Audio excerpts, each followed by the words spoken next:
Hey guys, C-Drama Invasion back with another review video, and this time I'm doing Legend of Shen on its own. I decided to start splitting up my reviews, so instead of doing 4 or 5 in one, I'll just do one for the dramas that I think deserve to be talked about, whether it's a rant or if I loved it. And yeah, let's jump into it. This is a 39 episode fantasy. I would say it's kind of slice of life at times, and it's more comedy and romance than other more epic battle Xianxia dramas. It does still have the good versus evil, demons and immortals themes, but at the end of the day, I think it stands out because of how refreshing it feels. It stars Lin Gangshen and Zhao Liying, as well as Shen Yunlai. Plot-wise, this is a bit similar to Ashes of Love, so if you love that, you'll like this. But instead of the guy being injured, it's the female lead who is the more masculine of the two. She is this war god, and she got injured, so now she's reduced to her spirit form, which is taken as a chicken, and she's kind of stuck there until she recovers for a bit. And we basically get dropped into this world, how she's about to be sold off, and she's too weak to really fight back, speak at all. But the male lead finds her interesting, picks her up, and takes her home to be his pet. It's really funny because the whole time you get her perspective, but she's in the bird form. It was so fun and got me hooked right off the bat. I really like how beautiful this looks cinematically. Usage of nature is so beautiful. The mountains, the beautiful calm rivers and lakes. You also see sunsets, and amidst all this green, and they wear very plain pastel clothing, and it kind of matches with the green scenery, and there's some vibrant red flowers. It's just so calming. And I really get that atmosphere from watching this. There was this umbrella scene that also stood out. Everything is shot so wonderfully, with the rain in the backdrop, the way she looks up at him.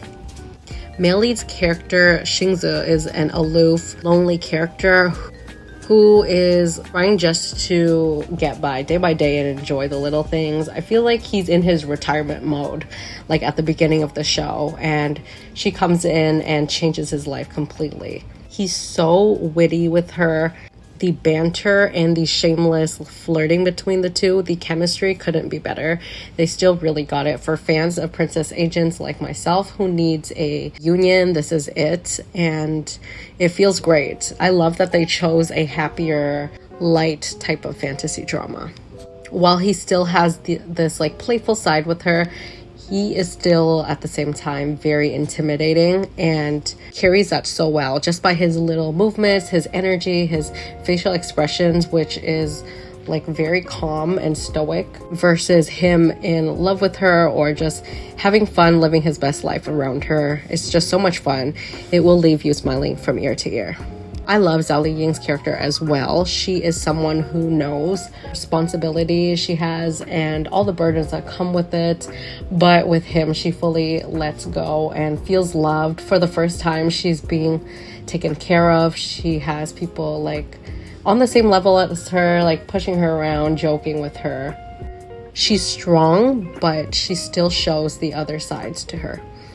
She never came off as arrogant, or she never overdone it. You can relate to a lot of her troubles and really sympathize with her.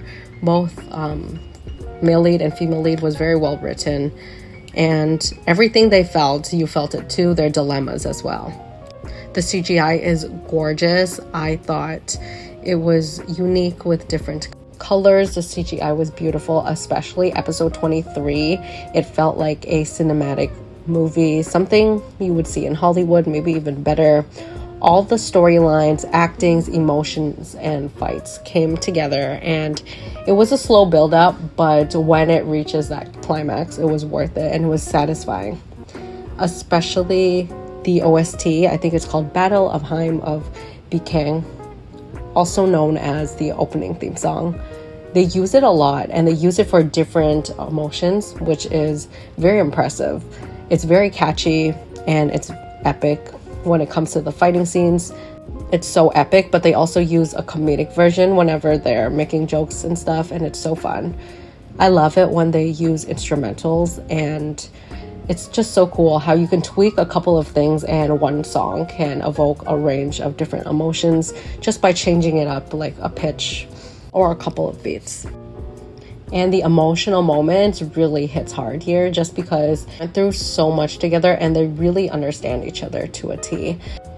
They're so in love later on, and when something happens to her, like, he feels her pain like it's his own, and she does the same to him. I thought that part was really well acted. Villain here, the acting, the backstory was so good. I can't really spoil because it does take a long time to build up to it. The actor in that role did a great job.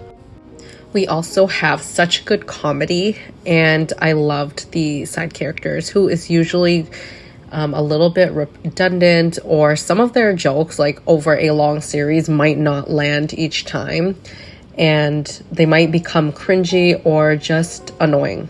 Something that you feel like is intentionally put there as filler, but this one, it kind of breaks that mold. You have Rung Jun, played by He Yu, which is announced to be like this useless playboy character, basically the spoiled rich kid, and his relationship with the main leads grow, and everyone has an arc. Like, he has a great character arc. I love seeing him grow. He was so funny and enjoyable, especially his sister as well. The duo was so enjoyable to watch. I love how Lamu Yang's character was at the start, but later on she was very relatable, like one of the audience members.